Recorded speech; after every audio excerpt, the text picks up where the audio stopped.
What's going on, fishy friends? Rich here, Rich's Fishes, and we got a little bit of a video editing snafu. Fishy, fishy, fishy. Snafu schmafu. In the meantime,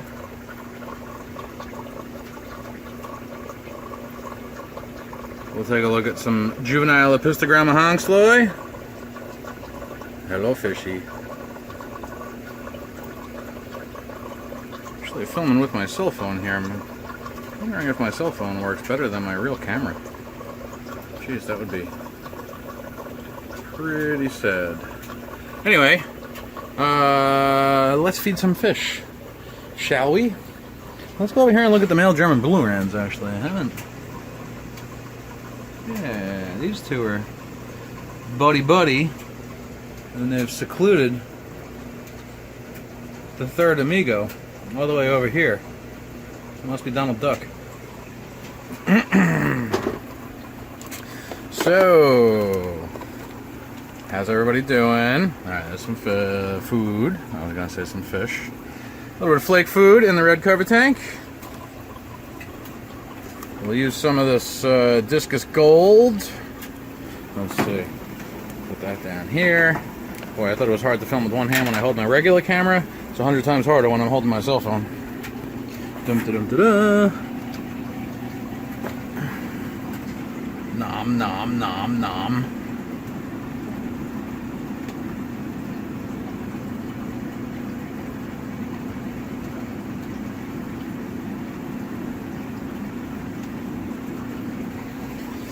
We'll bring some more of that same... What the hell is it called? Discus gold. This is a German fish food, if you couldn't tell from all the German words. I'm not even going to try to read that. My wife can read German. I'm not going to put her on the spot and ask her to read that or anything now.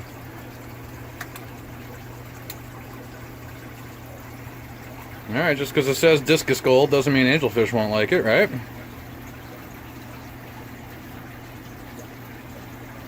Might be a little big for the rummy nose. I'm sure they'll get to pick at it as it sort of decomposes on the bottom. I don't like how quickly this stuff falls to the bottom. The angelfish are probably not going to go scavenge down on the bottom very well. The discus will. But since there's a lack of discus in this tank, that might not matter so much. There's a lack of discus only because I've never put a discus in that tank. There's a discus.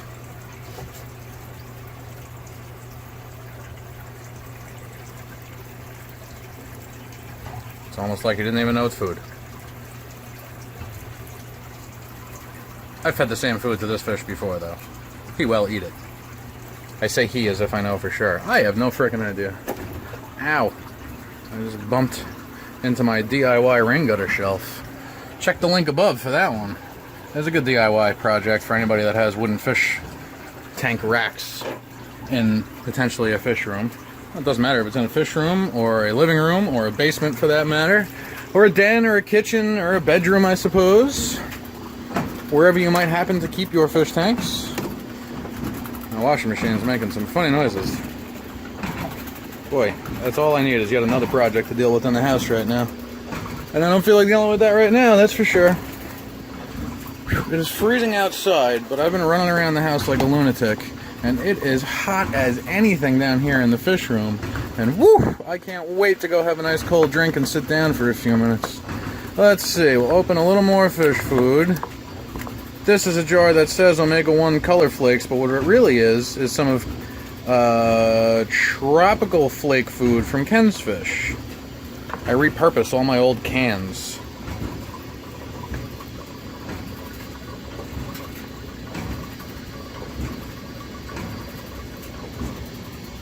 I'm not liking the way that third ram's looking. Hanging out near the surface. It's not looking like he has much of an appetite. I unfortunately think this might be the beginning of the end for that poor guy. Rams are just so sensitive. I wish I had a better explanation than that, but they're very sensitive and they unfortunately often die unexpectedly, which is a bummer. But it's part of life, it's part of fish keeping. And so long as you're at least trying your hardest to provide the best conditions possible, which, as I've said, I tend to try to do. That is, if you ignore my absence from the fish room and from YouTube for the past couple of months. But overall, I try very hard to provide the best possible conditions for everybody in my fish room. So anyway, now here's the harsh video edit, guys. So speaking of which, I think I still got some fish down here somewhere. I do! So, the angels are doing well. Let's see, what has changed since the other day? Okay, so this tank looks like hell again. There's still a whole lot of duckweed. This is the tank where I said you could walk on the duckweed a week or so ago. I don't know how many days ago it was now. Probably on the first day of Rich's Fishmas was when I first started talking about this tank. I did knock down that duckweed, and I've let maintenance go to hell again since. But I had a revelation. Part of my stupidity and my neglect, I've got thermometers in almost every tank, right? And we all know that these stupid digital thermometers aren't that great, but they're really not good when the battery dies. When there's no numbers displayed, it's impossible to tell what the hell the temperature might be. And I've been blissfully ignorant in the majority of my tanks for a long time now. I do still have, certain thermometers that are working for sure. I've got a temperature heater control in this particular discus tank. And I don't know, I've got a thermometer here that's wildly inaccurate, but at least it's in the tank, and I have an understanding of what that should read, even though it's incorrect. It's not really 85 degrees. That tank's about 80 to 82. But if that tank suddenly started reading 92 degrees, I would know something went wrong. I wouldn't know such a disaster in a tank where the thermometer is not working. And I talked about how I lost every single fish in this tank except for that one red rainbow. Well, I thought that was due to my neglect and due to some poor water quality and my lack of water changes and stuff. When I was doing my maintenance on this tank the other day, it didn't quite dawn on me. It didn't click right away, but the tank was really warm. So I finally went and actually grabbed my handy-dandy laser pointer thermometer, one of these Harbor Freight specials. If you don't shop at Harbor Freight, there's something wrong with you. That store is fantastic. Everybody mocks me sometimes for using Harbor Freight tools, but I've yet to have any real problems with them. And for the things that I do, since I'm not a full-time professional mechanic, I don't tend to put these tools through as much abuse and daily use as others might, and the occasional use for them, I think they're great. Something like this, again, it's not super accurate, but the tank was reading about 95 degrees, or maybe even higher than that the other day.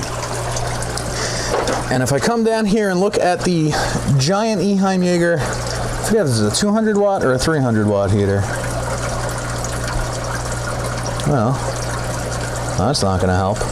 But there's a black spot down here that I thought was just some algae buildup where the heater has been in contact with the sand. That black is on the inside of the heater. So the heater failed and overheated and cooked all my damn fish, and I was too stupid to realize. And this trooper made it through somehow. That's a good lesson why you're not supposed to allow your heater to contact other things, and why you're supposed to replace those suction cups every once in a while and keep it up on the glass on the back of the tank, because when the heater is in contact with something, it can cause a hot spot, and it can cause it to break and cause it to cook all your fish. So I just unplugged that heater once I realized what the problem was.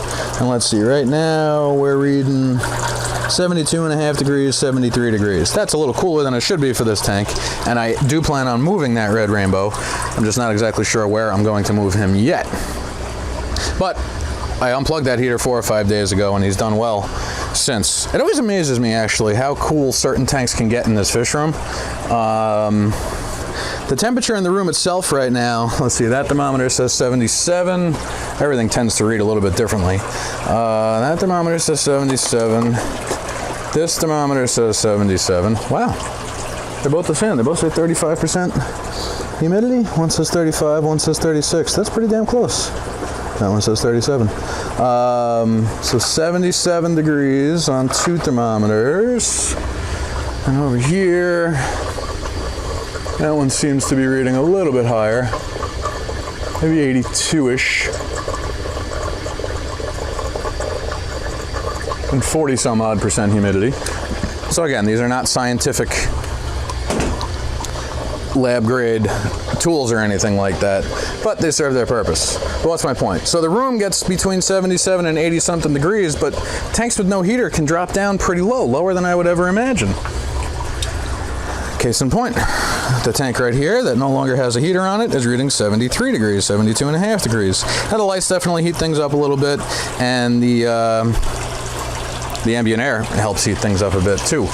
But what else have I done in the past couple of days? I've grabbed some driftwood. I got a whole bunch of driftwood. I'll put a link to some of the old videos I have. Some people might have noticed I got two 12-gallon long tanks here that have been dry with some driftwood sitting in it forever. I also keep my other driftwood down here in these bins just to keep them wet and soaked and submerged and to release some of the tannins. That's one bucket there and another bucket down here. But I had all that dry wood, so what I did was I threw it into this 40-gallon breeder tank that I've yet to actually use, and trying to soak it so that way it can sink. Some of them have already started to sink. When I first put it in, everything floated. There was still some floating going on. But you can see how many tannins have been released. This wood has been in this water for maybe 4 days now. But here's another tank full of water right now with no heater. No heater and no light, and it reads 70.5 degrees. 70.5, 70.0 over on this side. Why can't I see the damn thermometer on the camera? That's weird. Oh, 70 down to 69 over here. Yeah, 70.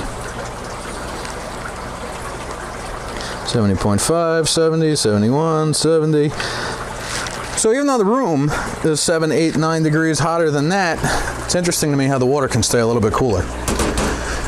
So, Rich, why are you soaking a bunch of driftwood, you say? Well, like I said, I plan on maybe pulling, well, I'm definitely pulling that red rainbow out, and I plan on maybe pulling all the substrate out and rescaping this tank as potentially a driftwood-only discus tank. And to do so, I'm going to require some of these larger pieces of driftwood, as well as all the other driftwood that I've been curing down here forever. So, that'll be it for now, guys. That'll be a video for another time once I get everything moved around, start moving some driftwood, figuring out what's what. I'll catch you guys in the next video. Later.